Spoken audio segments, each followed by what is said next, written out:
जरा सोचिए, अगर दुनिया के ताकतवर देश ना होते तो ताइवान, कंबोडिया, फिलीपींस, वियतनाम जैसे छोटे देशों को चीन कब का निगल चुका होता।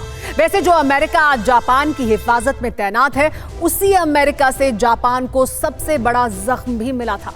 75 साल पहले अगस्त का ही महीना था। 6 अगस्त की तारीख थी जब अमेरिका ने जापान पर न्यूक्लियर बम गिराया था। दुनिया में पहले और अब तक आखिरी बार हुए इस एटमी हमले में जापान के 2 शहर हिरोशिमा और नागासाकी को पूरी तरह तबाह कर दिया। इस एटमी हमले में हिरोशिमा में 20,000 से ज्यादा जापानी सैनिक मारे गए, जबकि 1.5 लाख से ज्यादा आम नागरिकों को भी जान गंवानी पड़ी थी। जापान पर परमाणु बम गिराने के ऑर्डर पर मोहर लगाने वाले अमेरिकी राष्ट्रपति हैरी ट्रूमन से लेकर डोनाल्ड ट्रंप तक किसी ने भी जापान से कभी माफी नहीं मांगी। इसके बावजूद जापान के लोग अमेरिका से नफरत नहीं करते हैं। प्यू रिसर्च के एक सर्वे के मुताबिक 79% जापानी मानते हैं कि एटम बम गिराना गलत नहीं था। 21% जापानी मानते हैं कि अमेरिका को माफी नहीं मांगनी चाहिए। 74% जापानी अमेरिका को अपना सबसे अच्छा दोस्त मानते हैं। 75% जापानी अमेरिका को सबसे भरोसेमंद साथी मानते हैं। 37% लोगों को अमेरिका के नागरिक बेहद ईमानदार लगते हैं। लेकिन क्या कोई देश चीन के लिए भी ऐसी ही राय रख सकता है? शायद नहीं, क्योंकि माओ की संतानें हैं ही नफरत के काबिल। लद्दाख से लेकर हिंद महासागर तक पैर पसार रहे चीनियों ने अब एवरेस्ट की चोटी पर भी अपना ठिकाना बनाने की साजिश कर ली है। चीन की संगत में पाकिस्तान के बाद नेपाल की बुद्धि कैसे भ्रष्ट हो चुकी है, ये एक्सक्लूसिव रिपोर्ट देखिए।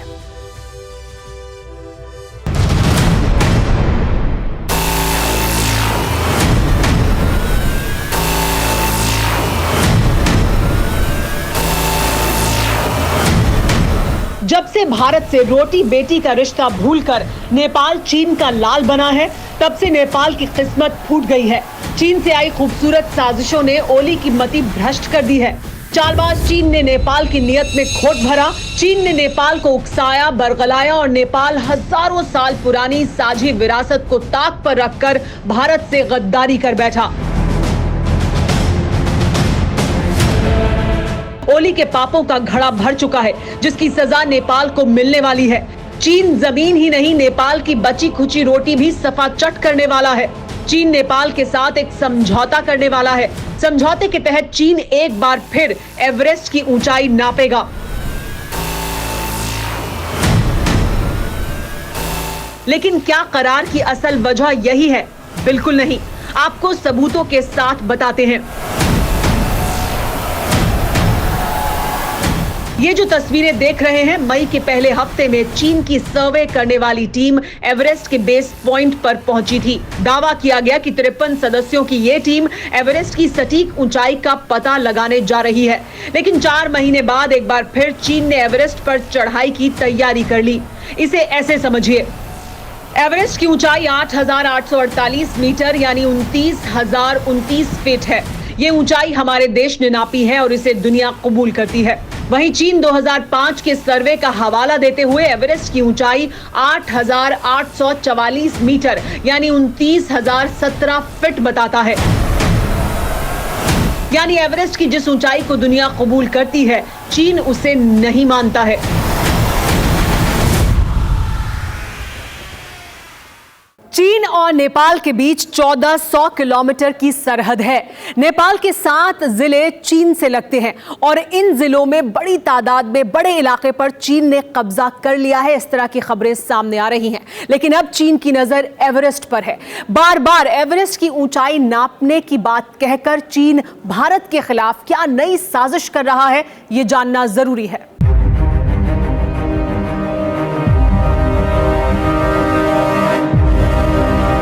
एवरेस्ट हिंदुस्तान के मस्तक, हिमालय का वो मुकुटमणि जिसकी बुलंदी भारत की विरासत और भव्यता का एहसास दुनिया को कराती है। उसी एवरेस्ट की बुलंदी पर यह टावर चीन की नापाक साजिश का सबूत है। चीन की मोबाइल कंपनी हुआवे ने दुनिया की सबसे ऊंची चोटी माउंट एवरेस्ट पर 5G टावर लगा दिया है। यूं तो चीन का दावा है कि इस टावर से पर्वतारोहियों को हर हालात में बेहतर नेटवर्क मिलेगा, लेकिन इसके पीछे एवरेस्ट को हड़पने की चीन की साजिश को समझना भी जरूरी है। एवरेस्ट में चीन की कंपनी हुआवे 2 टावर लगा चुकी है।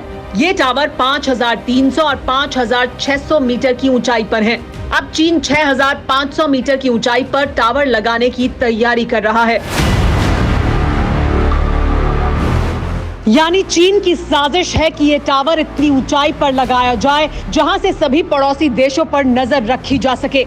इसीलिए ओली और जिनपिंग की पाक वाली जुगलबंदी से सुरक्षा एजेंसियों के कान खड़े हो गए हैं। एवरेस्ट में 6,500 मीटर की ऊंचाई पर नेटवर्क स्टेशन बनाने से हिमालय का पूरा इलाका चीन की जद में आ जाएगा, जहां से जिनपिंग के शागिर्द हमारे देश के साथ ही नेपाल, भूटान और बांग्लादेश पर आसानी से नजर रख सकते हैं। एक और जरूरी बात यह कि माउंट एवरेस्ट पर चढ़ाई के ज्यादातर माउंटेनियरिंग मिशन नेपाल की तरफ से होते हैं।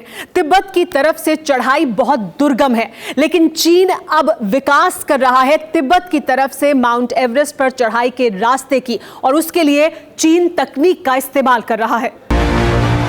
असल में चीन का मकसद एवरेस्ट की ऊंचाई नापने के बहाने चीन काठमांडू को पाकिस्तान के ग्वादर तक जोड़ने की तैयारी है। सीपेक यानी चाइना पाक इकोनॉमिक कॉरिडोर चीन की बेल्ट एंड रोड प्रोजेक्ट का हिस्सा है, जो चीन के शिनजियांग प्रांत के काशगर से शुरू होकर पाकिस्तान के ग्वादर फोर्ट तक जाता है। अब चीन की साजिश इसे हिमालयन कॉरिडोर का नाम देकर काशगर से तिब्बत के रास्ते नेपाल की राजधानी काठमांडू तक जोड़ने की है। काठमांडू से ल्हासा तक चीन पहले ही रेलवे लाइन बिछा रहा है। इसके साथ ही नेपाल से लगती सरहद पर चीन कई हाईवे तैयार कर रहा है, और अब तैयारी काठमांडू को ग्वादर से जोड़ने की है। ये शुरू होगी जी ट्रांस हिमालय राहदारी कहा जा रहा है, हिमालय कॉरिडोर। ये नेपाल को तिब्बत से मिलाएगी। इस साल के आखिर में चीन के राष्ट्रपति शी जिनपिंग पाकिस्तान का दौरा करने वाले हैं। इसी दौरे में नेपाल के प्रधानमंत्री केपी शर्मा ओली को भी पाकिस्तान बुलाया जा सकता है, जहां काठमांडू से ग्वादर तक के हिमालयन कॉरिडोर का ऐलान हो सकता है। फिक्र आपकी, सोमवार से शुक्रवार रात 9 बजे सिर्फ TV9 भारतवर्ष पर।